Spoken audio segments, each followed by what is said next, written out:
ito ang mga COVID-19 hotlines ng Central Luzon.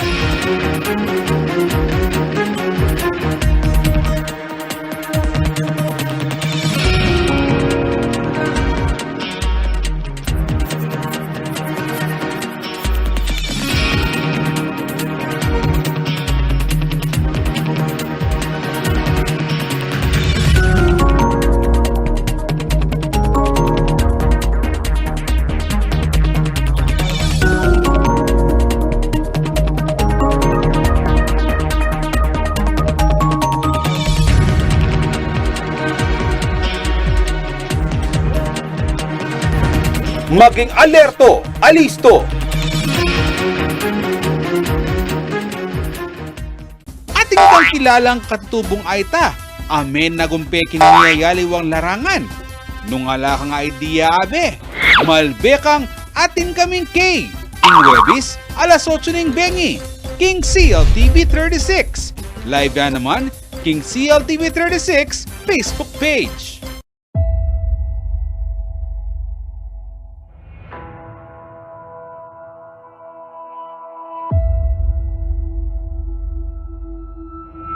Yung tatlo, salubungin nyo dyan.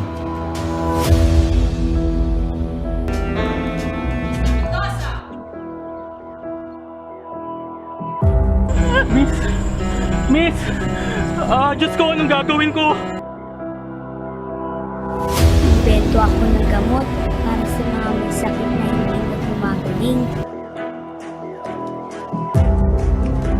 Yung iniisip ko para dito sa lupain natin, naminarap pa natin sa mga ninuno natin. Hindi nga ako nagkaroon ng boyfriend eh. Ang nanay na bahala. Ha?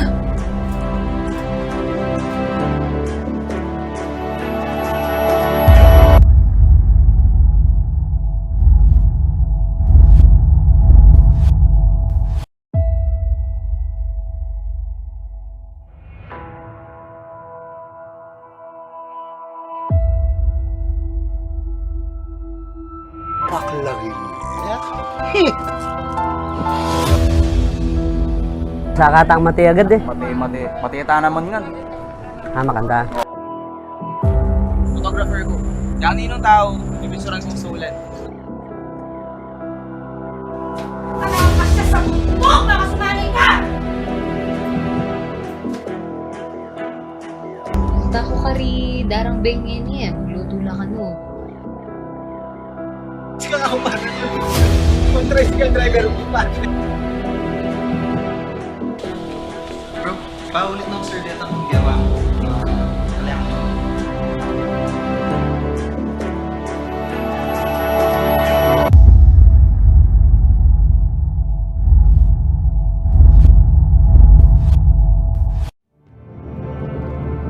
Mas mabilis pa itong kumalat kaysa sa pandemya. Malaking panganib ang dulot nito sa mamamayan. Lumilikha ito ng pagkalito at pangamba. Pekeng balita. Pekeng impormasyon. Sigurado ka ba na tama ang balitang napapanood mo? Huwag maging biktima. Gaya ng COVID-19, sadyang delikado ang pagkalat ng mga maling impormasyon. Maging mapanuri at mapagmatsyag. Magsaliksik. Isaalang-alang ang kredibilidad ng pagkukunan ng impormasyon. Piliin. Piliin. Piliin ang katotohanan.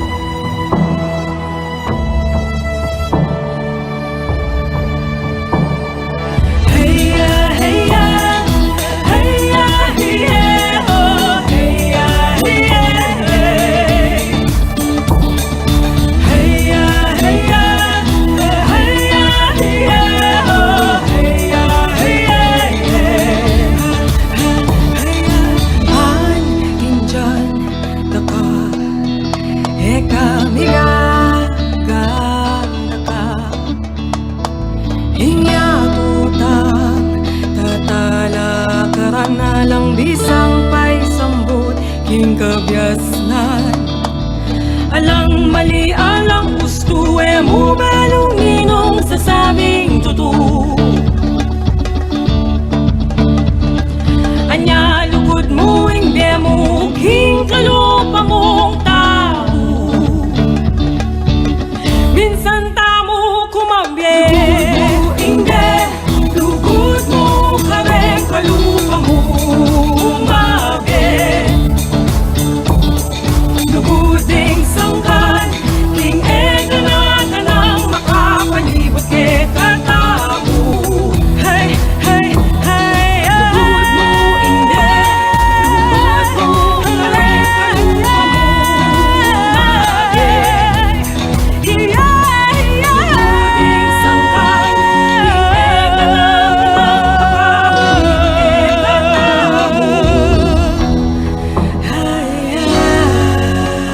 Nasistress ka na ba? Nagpapanik o natatakot dahil sa COVID-19? Normal lang ang ganitong mga reaksyon sa ngayon. Pero may magagawa ka para mapagtagumpayan ang sitwasyon na ito. Ituloy lang ang pangangamusta sa mga kamag-anak at kaibigan gamit ang text, tawag o video. Tiyakin na ang mga bata ay ligtas at nasa maayos na kalagayan. Gawin sa bahay ang mga nakasanayan upang hindi mabagot o mabalisa sa panahong ito. Sa wastong pag-iingat, ang virus hindi kakalat. COVID-19, kayang-kaya nating tapusin.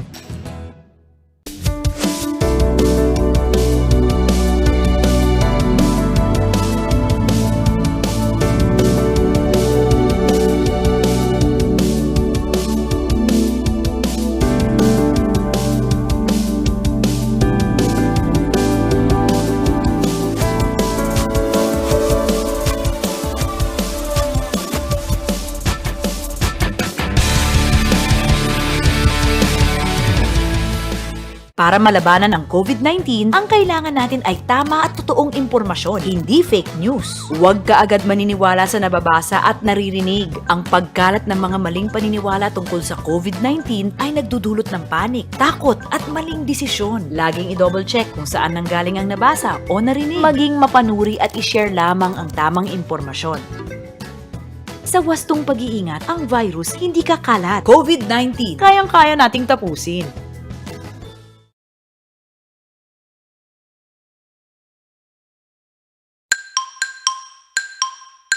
Masusing pinaghahandaan ng clinical trials para sa COVID-19 vaccine sa ating bansa.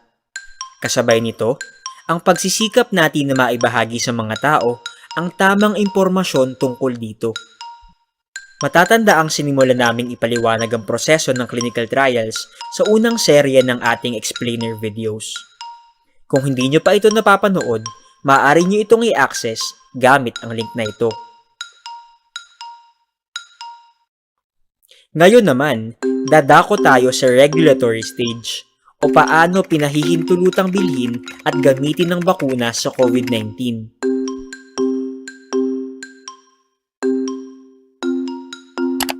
Sa panahon na may pandemya at walang aprobadong bakuna o gamot para sa isang sakit gaya ng COVID-19, ang isang bakuna na nasa phase 3 clinical trial na kinakitaan ng magandang datos batay sa di bababa sa kalahati ng itinakdang bilang ng kalahok o tinatawag na interim data ay ang mga bakunang maaaring mag-apply ng Emergency Use Authorization o EUA. Ang EUA ay pansamantalang pahintulot sa limitadong paggamit ng bakuna. Ang paggamit nito ay may sinusunod na pamantayang itinalaga ng Food and Drug Administration or FDA.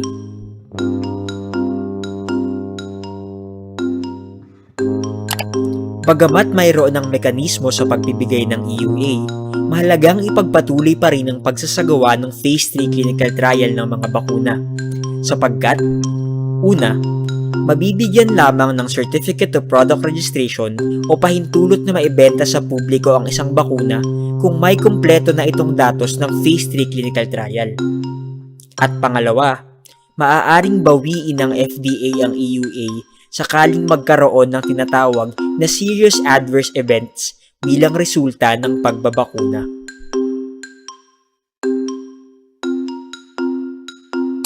Mahalagang tandaan na sa pagbibigay ng CPR o Certificate of Product Registration, sinusuri ng FDA ang kabuuang datos ng phase 3 clinical trial base sa disenyo ng clinical research.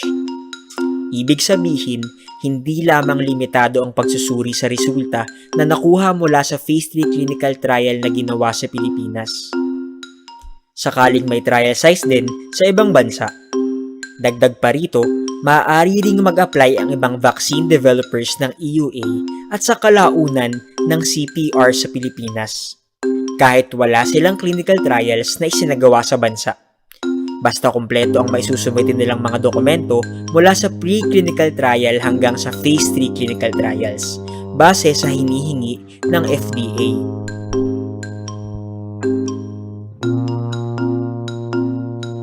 Ang FDA lamang ang may kakayahang magbigay ng EUA at CPR sa bakuna. Matapos nitong suriin ang mga resulta ng clinical trials upang siguruhin na ang bakuna ay ligtas at epektibo ayon sa nararapat na scientific standards. Patuloy tayong maging maalam at mapagmatsyag. Abangan ng iba pa naming updates tungkol sa COVID-19 vaccine trials sa official channels ng Department of Health at Department of Science and Technology. Res Bakuna, kasangga ng bida. Sama-sama tayo sa Bida Vaccination.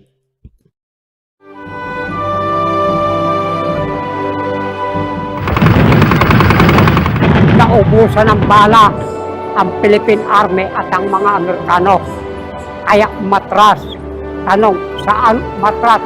Yan tinatawag ng mga samat.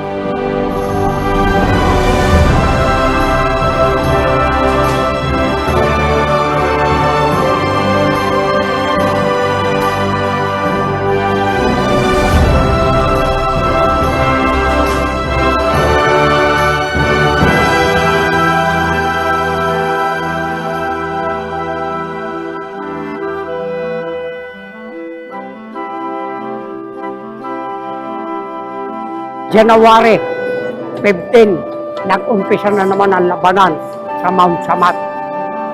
Diyan mo maririnig ang putok ng kanyon at ng bomba.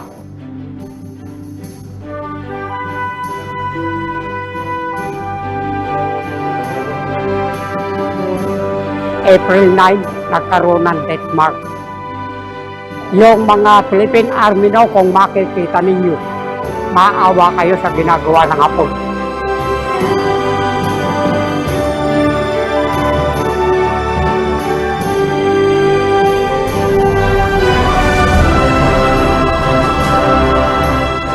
Ako si Maximiano Pablo, First Sergeant, First Investigator ng 3rd Infantry Division.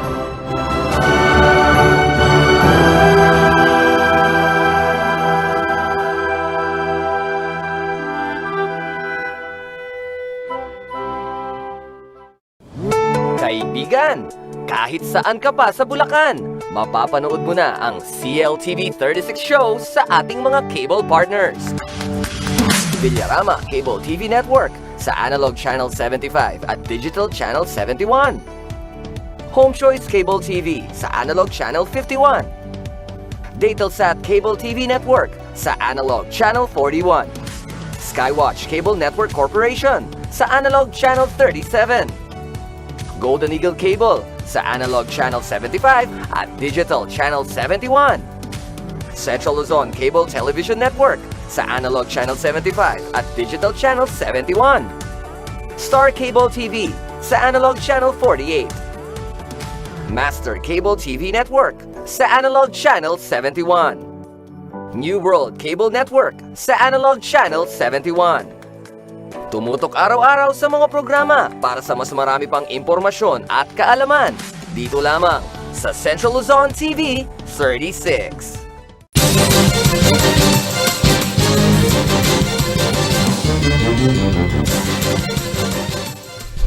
Narito na ang mga malaking balitang Central Luzon ngayong araw.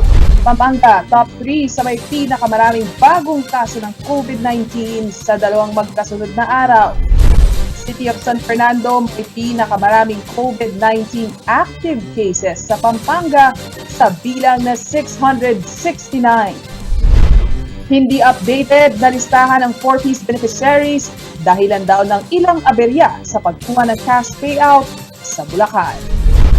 At 35 Kapampangan at Central Luzon films mapapanood na sa Cine Cabalent 8.5. Maya Pabay, Pampanga, magandang gabi Central Luzon. Ako si Nicolette Henson Quizon. Narito na ang mga nanguna at tinutupang kita ng CLTV News. Umakyat na sa bilang na 531 ang aktibong kaso ng COVID-19 sa lalawigan ng Bataan, habang mahigit 8,000 sa halos 30,000 frontliners pa lamang ang natuturukan ng unang dose ng bakuna. Sa kabila nito, nilinaw ng pamahalaang panlalawigan na on track naman sila sa isinasagawang vaccination rollout. Narito ang report.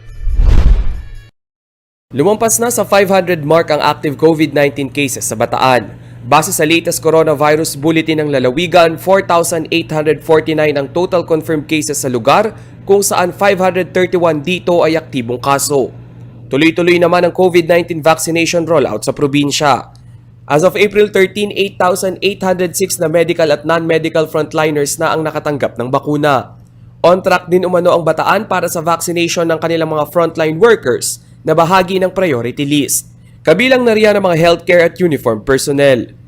Kung walang magiging aberya sa delivery ng mga bakuna, inaasahang bago matapos ang taon ay vaccinated na ang higit 30,000 frontliner ng lalawigan. Sa ikatlong quarter naman ng taon magsisimula na ang vaccination sa publiko. Lampas 10,000 doses ng vaccines na ang dumating sa probinsya. 5,205 doses ay CoronaVac at 569 vials o higit 6,000 doses naman ay AstraZeneca. Mas nakahinga naman ng maluwag ang ilang bataenyong frontliners dahil may protection na raw sila sa nakamamatay na novel coronavirus. Hinil ko na po sa sarili ko na ako po ay protected na. At least, papasok ako sa ward namin ngayon na medyo hindi na ako ganun kakabado. Parang mas confident kang harap na hawak sa mga COVID patients. Sa Balanga City, nasa 3,000 sa halos 9,000 senior citizens ang nakumbinsi ng magpabakuna kontra COVID-19. Upang maiwasan ang siksikan, inilunsad ang isang online help desk para sa mga katanungan sa vaccination rollout para sa mga senior citizen. Ang sinumang may katanungan o klaripikasyon ay maaaring magtungo sa Balanga City Health Official Facebook page at City of Balanga News Network. Rainiel Pawid, CLTV News. Dahil sa papataas na bilang ng coronavirus cases sa Pampanga, extended hanggang April 30 ang implementasyon ng household lockdown o ang mas pinahigpit na health and safety protocols. Sa dalawang magkasunod na araw, pumangatlo rin ang Pampanga sa may pinakamataas na naitalang kaso ng COVID-19 sa buong bansa. Si Rainiel Pawid ang may ulat. Sa ikalawang pagkakataon, muling pinalawig ang pagpapatupad ng household lockdown sa lalawigan ng Pampanga. Dahil sa patuloy na tumataas na kaso ng COVID-19 sa probinsya, hanggang April 30 iiral ang implementasyon ng Executive Order No. 5 ng Kapitolyo. Batay sa EO, ang bawat LGU at public office ay kinakailangan magpatupad ng alternative working arrangement. Ito'y maaaring work from home, skeletal workforce o hindi naman kaya ay 4-day work week. 8 p.m. to 5 a.m. naman ang curfew sa buong lalawigan. Una nang nakiusap si Pampanga Governor Dennis Pineda na huwag munang tumanggap ng bisita upang maiwasan ng virus transmission o hawaan. Ugaliin din umano ang pananatili sa bahay lalo na't wala namang mahalagang aktibidad ang dapat gawin sa labas. Pag sinabi hong bawal sa daan, bawal po sa daan. Pagkagaling nyo sa trabaho, diretso po kayo sa bahay. Nililinaw ko lang po, hindi ho dahilan na dahil hindi kayo pasok sa mga edad, pwede na kayo sa kalye para makipagkwentuhan. Pwede na ho kayo na bumisita sa ibang barangay para makipagkwentuhan. Hindi pa rin ho po pwede. Sa dalawang magkasunod na araw, pumangatlo ang Pampanga sa mga probinsya sa bansa na may pinakamaraming bagong COVID-19 cases. Nitong April 13, 462 new COVID cases ang naitala sa probinsya. Nang sumunod na araw, April 14, 307 na bagong kaso ang naidagdag sa talaan ng lalawigan. Base sa April 12 coronavirus bulletin ng Pampanga, umabot na sa 11,786 ang confirmed cases sa lalawigan. 2,592 sa bilang ay active cases. Rainiel Pawid, CLTV News. Sa pagbabalik ng CLTV News, home care system pinag-aaralan ng Mabalacat City Government bilang tugon sa pagdami ng COVID-19 cases. Magbabalik ang CLTV News.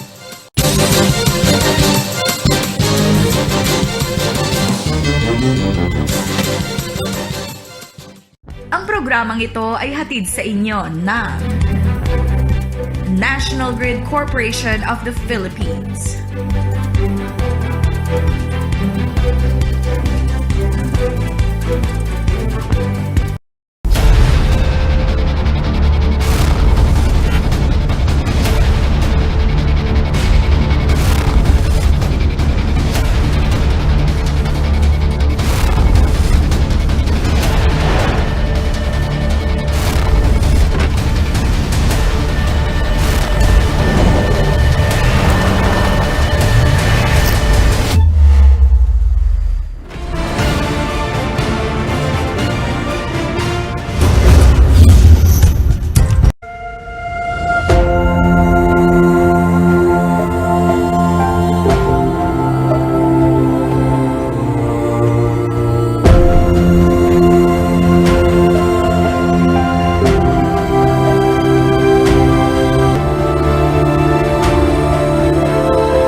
kahit saan ka pa sa Bulacan. Mapapanood mo na ang CLTV 36 shows sa ating mga cable partners. Villarama Cable TV Network sa Analog Channel 75 at Digital Channel 71. Home Choice Cable TV sa Analog Channel 51. Datelsat Cable TV Network sa Analog Channel 41. Skywatch Cable Network Corporation sa Analog Channel 37. Golden Eagle Cable sa Analog Channel 75 at Digital Channel 71. Central Luzon Cable Television Network sa Analog Channel 75 at Digital Channel 71. Star Cable TV sa Analog Channel 48. Master Cable TV Network sa Analog Channel 71. New World Cable Network sa Analog Channel 71. Tumutok araw-araw sa mga programa para sa mas marami pang impormasyon at kaalaman. Dito lamang sa Central Luzon TV 36. Luis Tarok, ing mapanwaluda ring manukang ortelano at obrero. Bibay tiyaking San Luis, Pampanga. Inampang neing kayang biye, pang sumaw pat sumuyo kareng kalulu at duhagi. King kaduang gerang mundial, supremo yang menimu na king revolusyonaryong hukbalahap, ing hukbong bayan laban king Hapon. Kapamila taning liderato na, reng mga rakala baryo-baryo ni Tarlac-Ampong, Pampanga. Lubos lang ikapos king gobyernong Hapones, bayo la patintang ding Amerikano pa si bayo. Ay ba't na ning gera, di nagalya at menyang buya bilang kongresista na ring talapagobra. Kitong galiya bang milaluya ing agraryong reforma at tinugliksane ing pamangapkam na ring Amerikano king katamong gabun. Iyanguya biye edad siyang mapulot netong banwang 2017 tega na ding bunying bayani ning Pilipinas. Bayaning Kapampangan, ing talapanwalu da ring malukang kabalen.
Yung tatlo, salubungin nyo dyan.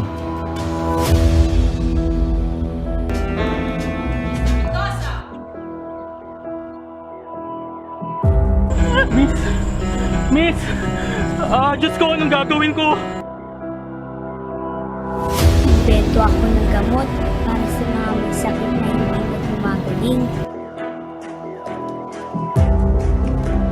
Yung iniisip ko para dito sa lupain natin na minarap pa natin sa mga ninuno natin. Hindi nga ako nagkaroon ng boyfriend eh. Ang nanay mo ang bahala. Ha?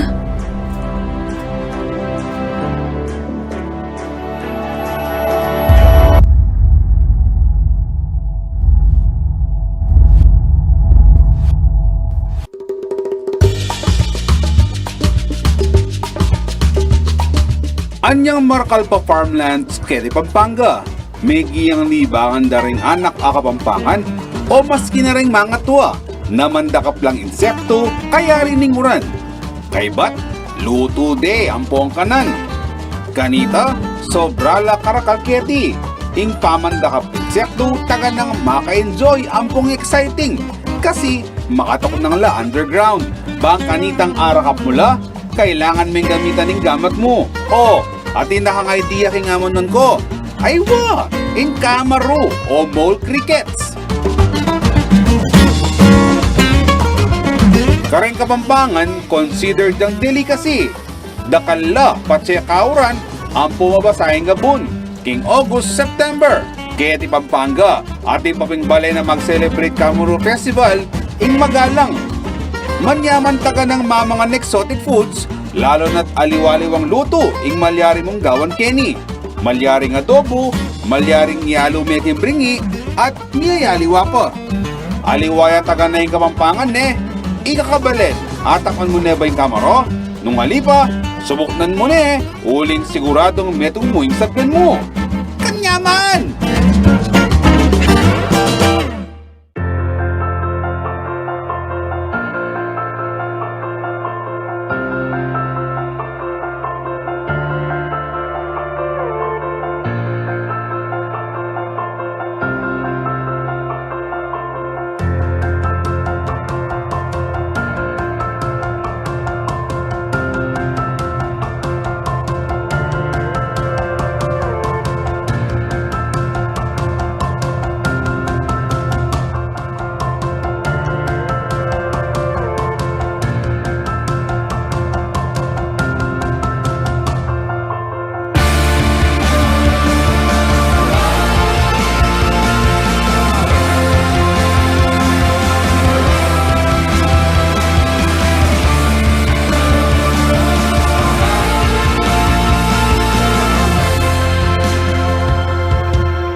Nakapamulalayan sa Jain Kapangan ngayni. Balada malambot yang tinape uling kareng sablang mamun, ining malutong, ing mamun tostado. Gustong magluto lang tinapeng makanini sa bulando pareng dakalayebon. Kay ba't ditak-ditak deng sa sangkaping margarine, mayumo at arina badeng ama seng mamun.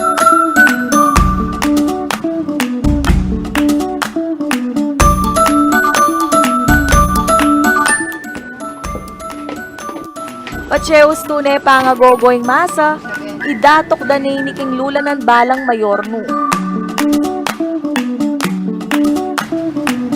Hoy tana, bala mo makabalang panayis pa lang. Inya inaos dyan namang taysa ning tinape ngay ni. Ing taysa na ning mamun ya naman ning gilyanda. Pisyan de. Kay Batdeng Pengili, isa lang sandalang pasibayo reng balang gili, king kwadradong bandeha at pulisan dalang mantikilya. Isyang dong pasibayo king orno at karinta ni atak maning pangatostado na ning mamon.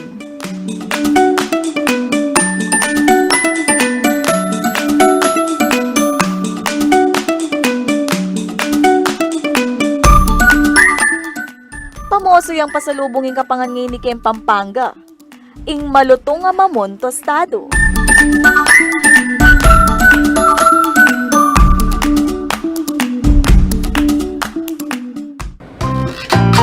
Naman mo, ingin kibalo kinte ka pa mo sumpamangan kay Mabilo Gayato, ameni batan keti Ciudad Angeles, Pampanga. Ing metong kareng sangkan ot ing Kapampangan, balo daray sabla ang mga galing la karaskin pa magluto. O balo yun ano na nga malwan ko, wise to ka, ing Kapampangan's Pride Assisi.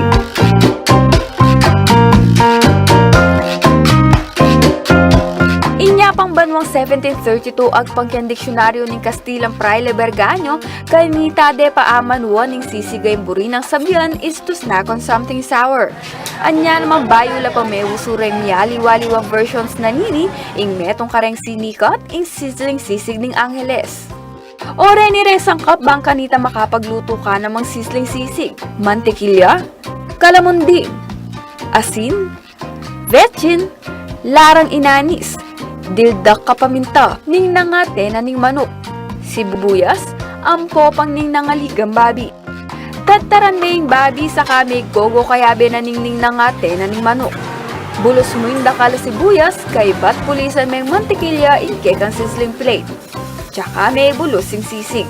May kakalingwan ng kalamunding ang pong laran O daramdaman mo na yung sasarit siting luluto mo. Uy, tano, tinakang sisig na ning Angeles.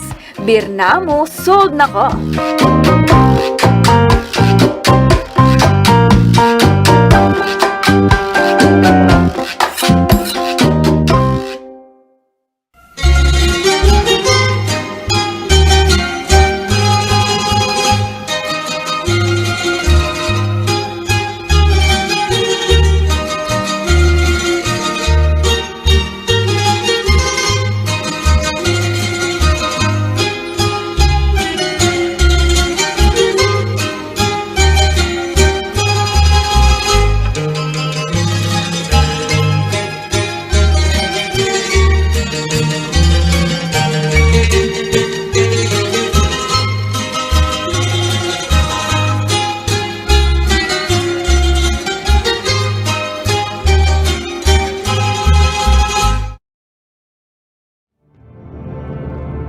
Mas mabilis pa itong kumalat kaysa sa pandemya. Malaking panganib ang dulot nito sa mamamayan. Lumilikha ito ng pagkalito at pangamba. Pekeng balita. Pekeng impormasyon. Sigurado ka ba na tama ang balitang napapanood mo? Huwag maging biktima. Gaya ng COVID-19, sadyang delikado ang pagkalat ng mga maling impormasyon. Maging mapanuri at mapagmatsyag. Magsaliksik. Isaalang-alang ang kredibilidad ng pagkukunan ng impormasyon. Piliin. Piliin. Piliin ang katotohanan.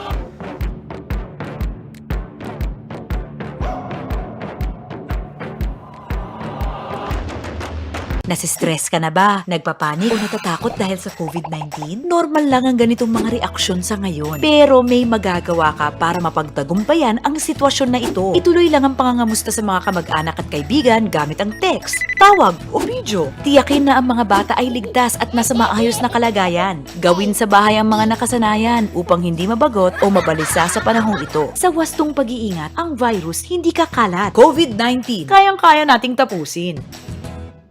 Para malabanan ang COVID-19, ang kailangan natin ay tama at totoong impormasyon, hindi fake news. Huwag ka agad maniniwala sa nababasa at naririnig. Ang pagkalat ng mga maling paniniwala tungkol sa COVID-19 ay nagdudulot ng panik, takot at maling desisyon. Laging i-double check kung saan nanggaling ang nabasa o narinig. Maging mapanuri at i-share lamang ang tamang impormasyon. Sa wastong pag-iingat, ang virus hindi kakalat. COVID-19, kayang-kaya nating tapusin.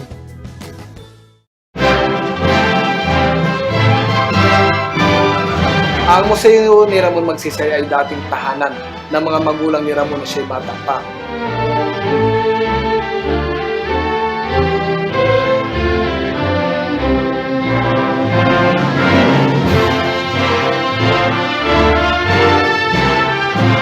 Ang museo nito ay naglalaman ng 3 galeriya. Sa ibabaw, ang una ay ang galeriya ng buhay ng ating Pangulo.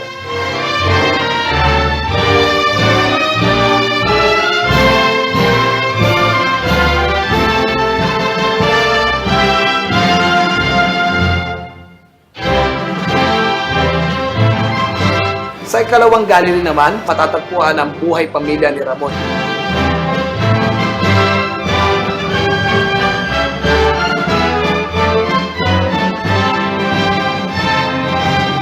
Ang huling galeriya o ikatlo ay natawag na ang kanyang kamatayan at ang kanyang pamana.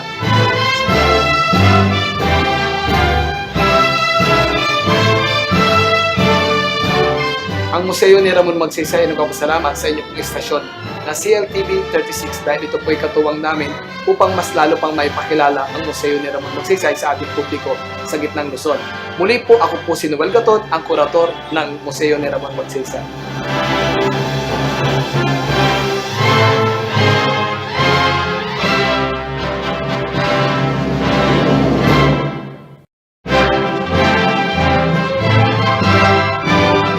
Ang Museo ni Ramon Magsaysay ay dating tahanan ng mga magulang ni Ramon na siya'y bata pa.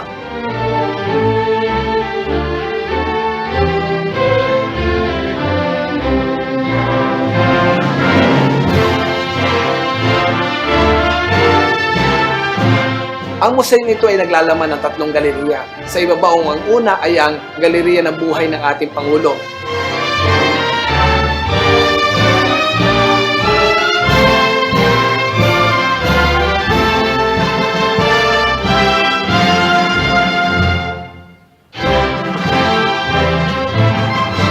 Sa ikalawang gallery naman, patatagpuan ang buhay pamilya ni Ramon.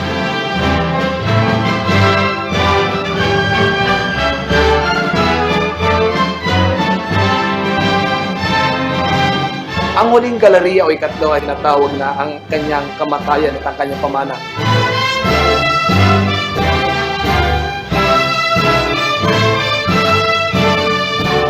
Ang Museo ni Ramon Magsaysay ay nagpapasalamat sa inyong istasyon na CLTV 36 dahil ito po ay katuwang namin upang mas lalo pang maipakilala ang Museo ni Ramon Magsaysay sa ating publiko sa gitnang Luzon. Muli po, ako po si Noel Gatot, ang kurator ng Museo ni Ramon Magsaysay.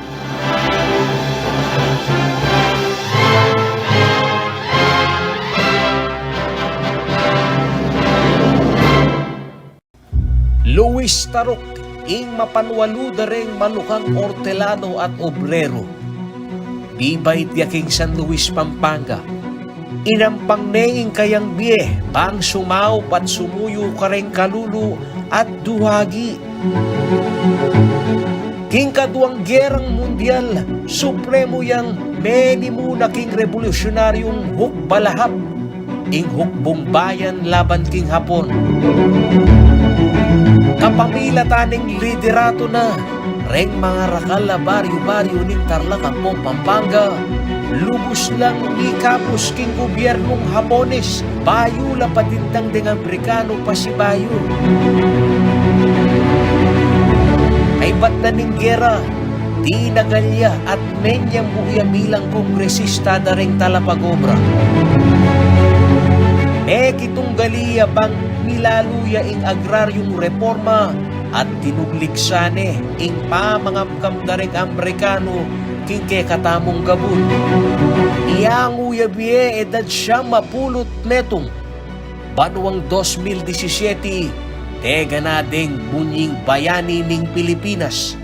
Bayaning Kapampangan ing talapanwalu dareng malukang kabalen.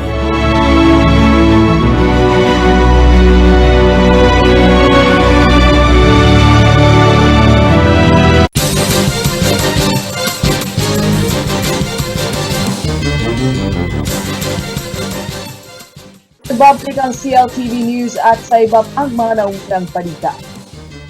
Dahil sa patuloy na paglobo ng bilang ng mga kaso ng COVID-19, pinag-aaralan ngayon ng Mabalacat City ang pagkakaroon ng home care system bilang bahagi ng kanilang pandemic response. Ayon kay Mayor Chris Garbo, mismong siya ay naisalba ng home care system ng tamaan ng nakamamatay na virus. Narito ang report.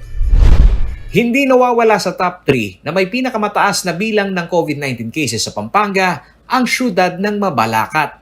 Batay ito sa Coronavirus Disease Bulletin ng Provincial Health Office. Nito lamang April 14, 59 ang kumpirmadong bagong kaso habang pumalo sa 265 ang active case sa siyudad. Sa kabuuan, umabot na sa 1,656 ang confirmed cases sa Mabalacat. Kabilang sa mga nagpositibo noong March 29, 2021, si Mayor Crisostomo Garbo. Sa ika-4 na araw na pagbabalik niya sa opisina simula nitong April 12, ang dating normal na lamesa na walang harang ngayon ay nakakahon ng acrylic barrier. Bukas din ang bintana at may air purifier pa. Ito, extra protection pa sa ating situation because of dahil nga na-infect din tayo, naging positibo tayo at extra lang, maganda na yung overprotective ka na ngayon. Ito is para bang isang leksyon sa buhay mo yung ganyan. Kwento ni Mayor Garbo, produkto ng COVID-19 home care system ang survival umano nilang mag-asawa. Ibinahagi ng alkalde ang katotohanan ng COVID-19 surge sa lalawigan na mismo sila hindi nakawala sa problema ng congestion sa mga COVID-19 referral hospital.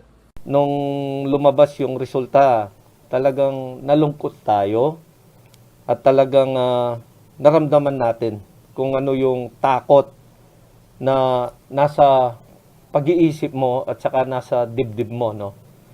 At lalo pa ako naging na-depress nung after a day na magpaswab ang misis ko, naging positive din siya. Kumuha po kami ng mga doktor na health link dahil wala na po kaming makuhang room sa hospital. Kaya pina-home care ko po siya. Ang masakit po dito, yung meron ka ng gagastusin pero wala kang makuhang lugar. Sa Centralized COVID-19 Response Initiative System of Mabalacat, isa sa bagong formula ng City Health Office sa pag-isolate ay ang programa para sa home care package system, kung saan maaaring siyasatin ng doktor ang pasyente na kahit na nasa loob ng kanyang bahay. Magkakaroon din umano ng integration ng pribadong sektor sa surveillance system ng syudad sa mga apor. Mag-o-offer po kami ng home care treatment. So, yung bahay po titignan namin kung maganda po yung sitwasyon ng kwarto nila nang nagka-COVID, naka-isolate po yung bahay na yon, babantayan po natin at yung kakibat na mga doktor para po ma-inject po sa kanila yung mga gamot na dapat na kailangan, gagawin po natin yon. Balak ng syudad na mag-realign ng budget para dagdagan ang testing strategy ng CHO. Gusto ng alkalde na maging accessible sa lahat ang rapid antigen test para mapalakas ang surveillance. COVID-19 Response Integration System, pag-iigian po natin ito, this is now my priority. I've been telling to the group yesterday na maghanap po kami ng malaking pondo rito. Bahagi rin ng programa ay ang extension ng mga COVID-19 referral hospital. May partisipasyon din umano ang pribadong sektor, lalo na ang mga call center hub sa Clark na inaasahan ang pagkakaroon ng focal person. Git ng lokal na pamahalaan, kailangan ng accountability sa itinuturing na super spreader ng COVID-19 sa syudad, tulad ng palengke at workplace, upang maging matagumpay ang prevention sa local transmission. Paolo G. Santos, CLTV News.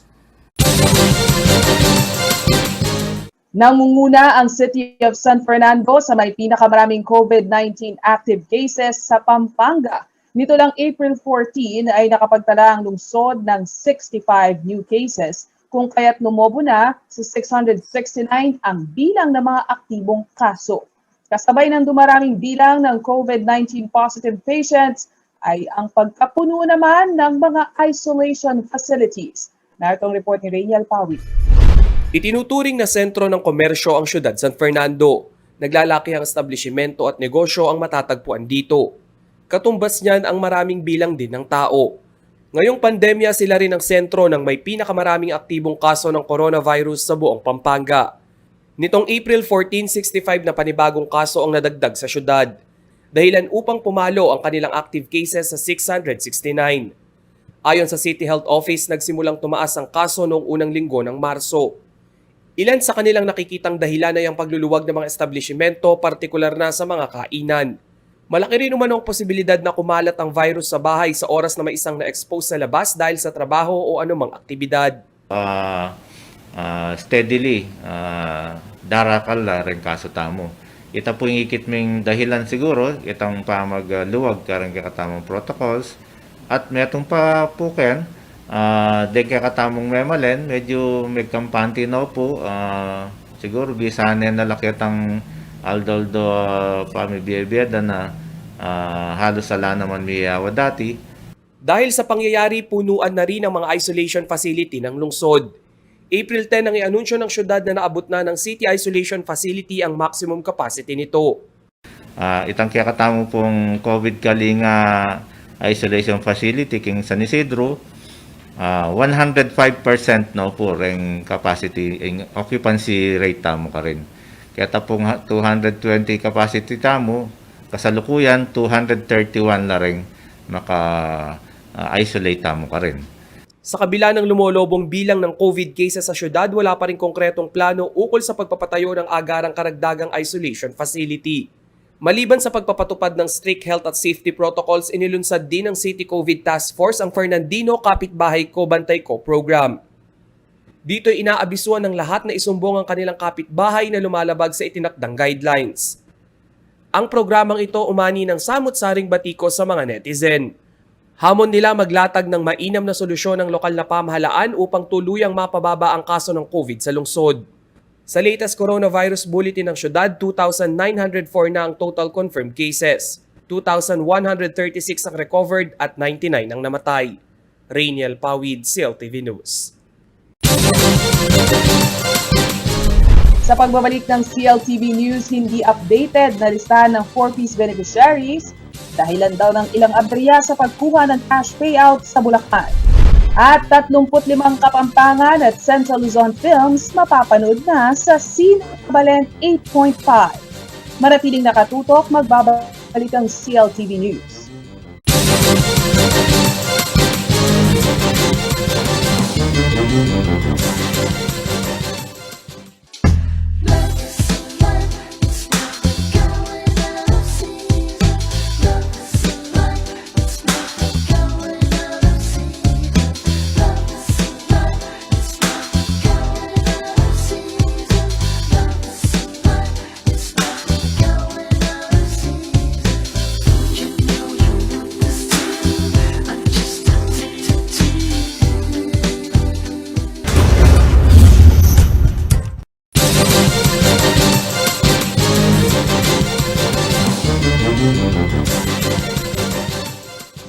Nagbabalik ang CLTV News at sa iba pang mga nangunang balita.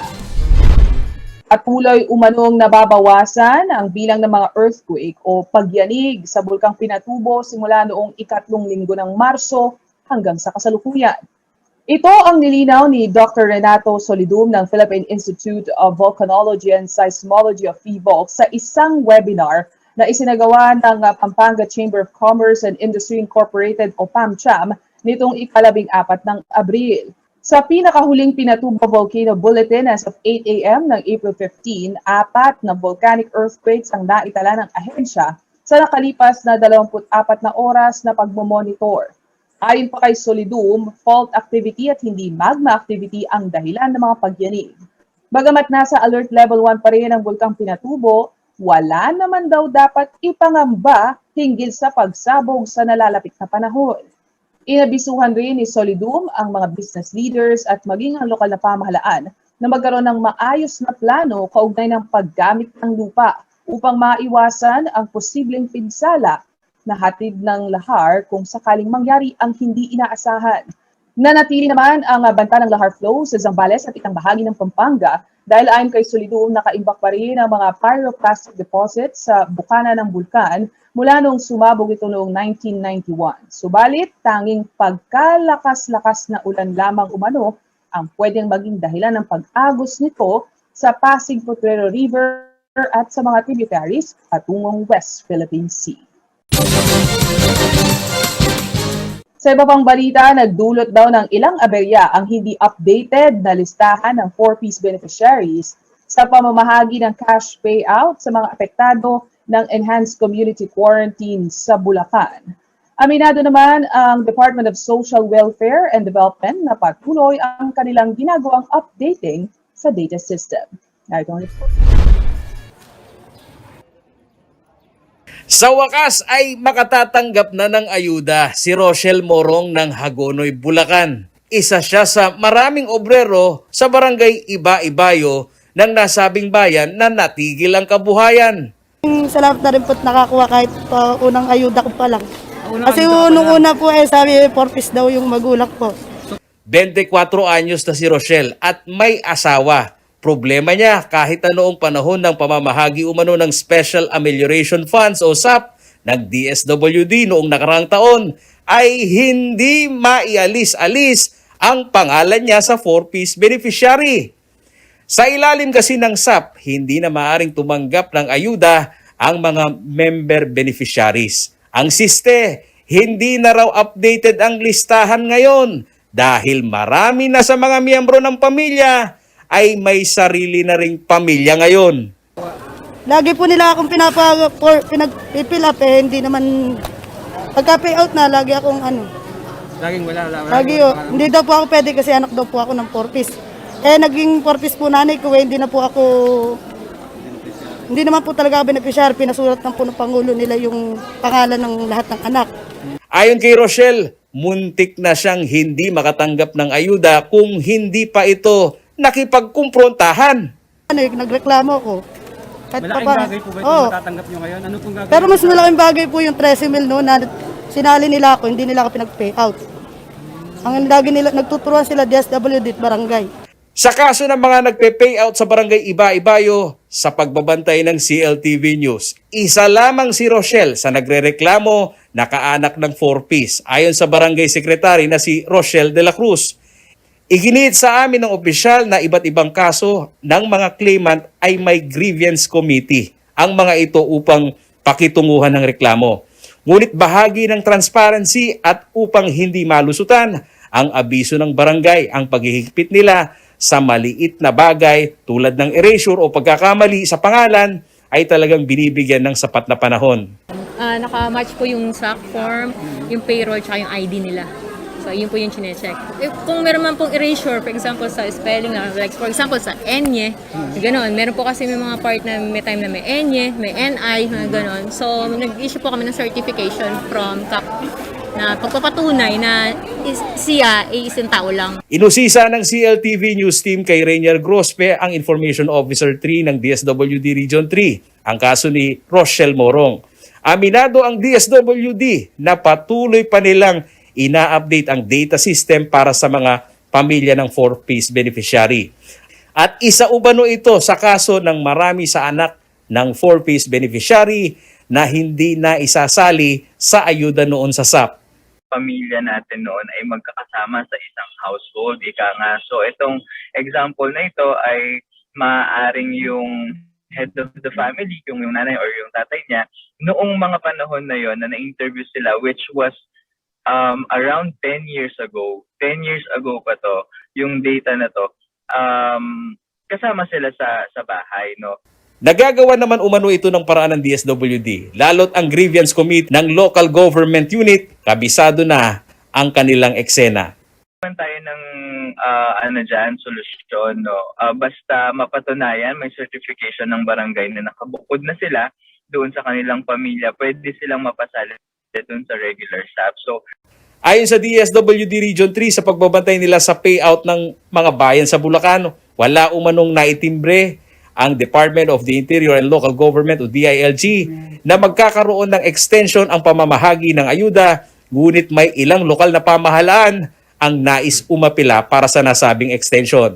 Sa obserbasyon ng ahensya, ang cash out na isinasagawa ng lokal na pamahalaan sa Bulacan ay hindi sa pamamagitan ng money remittance kundi face-to-face na iniaabot sa isang large venue payout. Hindi naman umano ito illegal at kung may papatong na halaga ay kailangan lamang na hindi hihigit sa dati na inaawas na 50 pesos. Paulo G. Santos, CLTV News. Kabalen, mahilig ka ba sa mga pelikula? Handog ngayon ng Cine Kabalen Film Festival 8.5 ang 35 short films na maaaring mapanood sa Film Development Council of the Philippines o FDCP channel ngayong araw hanggang April 21 at sa darating na Mayo, dito naman yan sa CLTV 36. Ito ang report ni JM De Jesus. Matapos makansela noong nakaraang taon, muling nagbabalik ang pinakamalaking independent film festival sa gitnang Luzon, ang Cine Kabalen 8.5 na may temang Here Comes Sinukwan. Unang nakilala ang Cine Kabalen bilang Sinukwan Film Festival noong 2010 at bagamat online ang naturang film festival ngayong 2021, ito naman ang pinakamalaking edisyon ng Cine Kabalen dahil hindi lang mga filmmakers sa Pampanga ang mga sumali. We can say that this edition is the biggest Cine Kabalen yet. Mapapanood ang mga world-class na maikling pelikulang Kapampangan at Central Luzon sa FDCP channel mula April 14 hanggang 21. And we partnered with the FDCP channel kung saan nandoon sa channel na yun, mapapanood niyo po lahat ng 35 short films. E-ere naman sa CLTV 36 sa mga short films sa darating na May 4 hanggang July 29 tuwing Martes at Huwebes simula alas 8:30 ng gabi. Maaring bisitahin ang Cine Kabalen Facebook page para makita ang iba't ibang pelikulang nagdiriwang ng ating kultura. JM De Jesus, CLTV News. At yan ang mga balitang nakalap ng CLTV News. Para sa karagdagan pang detalye, maaaring i-follow ang aming social media pages at CLTV36 Official, at CLTV36 News, at CLTV36. Kung dahil sa namang balikan ang mga programa ng CLTV, maaari niyong bisitahin ang aming YouTube channel at CLTV36 Official at ang aming website, www.cltv36.tv. Kasama ang buong puwersa ng CLTV News and Current Affairs. Ako si Nicolette Henson Quizon. Maraming salamat at magandang gabi.